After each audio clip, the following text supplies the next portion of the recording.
Welcome back to the show. Let's talk to Mr. Ryan Littlestone, trader and writer at ForexLive.com, a man who's making his international debut at TipTV. Ryan, morning to you. Morning. Let's start with the easy stuff. You're a West Ham fan. Fantastic result for you guys at the weekend. Happy hammer at the moment. Yeah, I bet you are. I don't know, but we'll milk it while it does. Yeah, absolutely brilliant stuff. And you used to be on the live floor? Yeah, that's right. I was on the live floor for about 4 or 5 years. And what were you trading? Were you a local? Yeah, I was a local. Started out for a couple of years in the EURJPY. Traded my own account, did a bit of broking, traded my own account.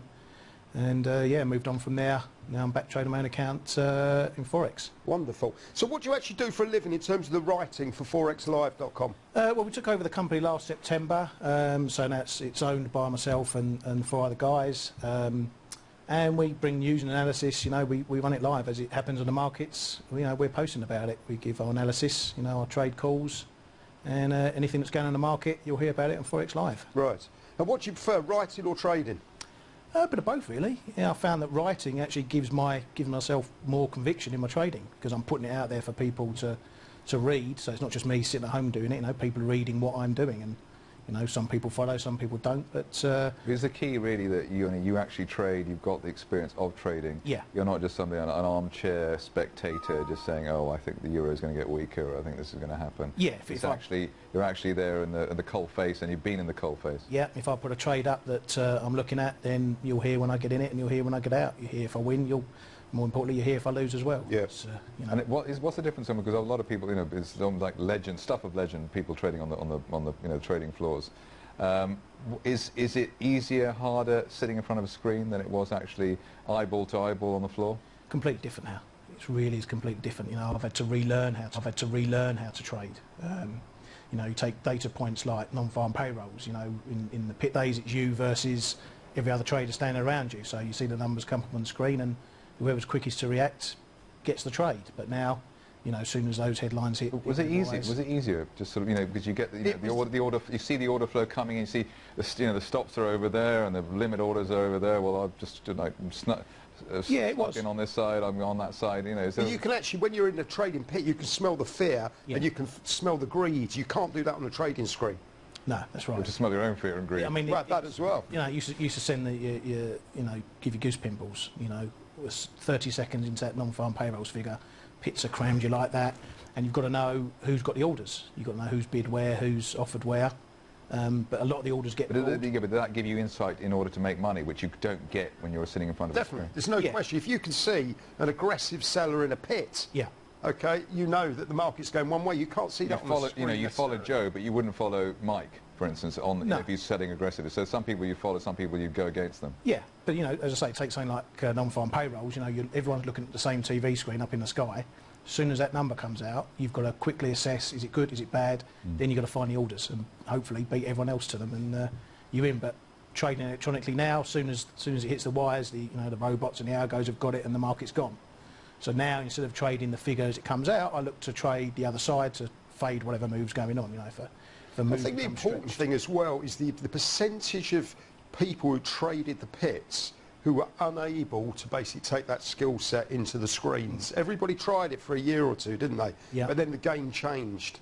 And as we know, it's almost like using technical analysis. It's always evolving. What worked yesterday doesn't necessarily work today, let alone tomorrow.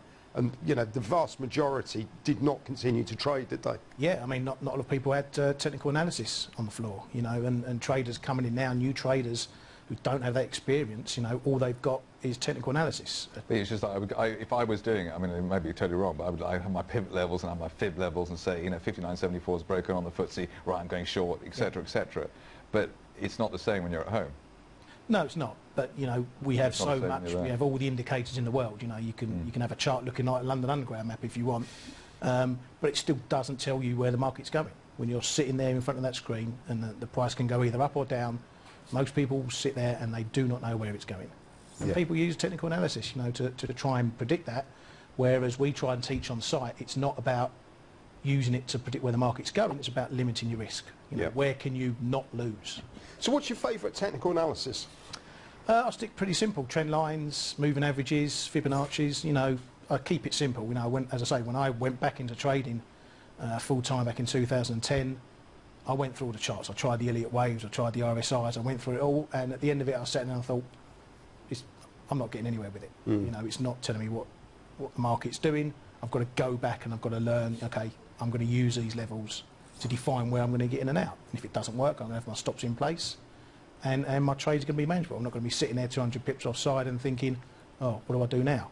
You know, so, and that's what we try and teach on site as well. Okay, well, we've got a couple of slides to go through. Let's have a quick look at the first one. Dollar yen candlesticks. Are you a fan of candlesticks on Yeah, currencies? I like my candlesticks. Yeah, I like my simple patterns. There we've got, you know, we want to call it a wedge or triangle or whatever. We're pretty much sitting in a range right now between sort of 121.50 and sort of the lower 118 level. The Fed trade is obviously the one that's driving everything at the moment.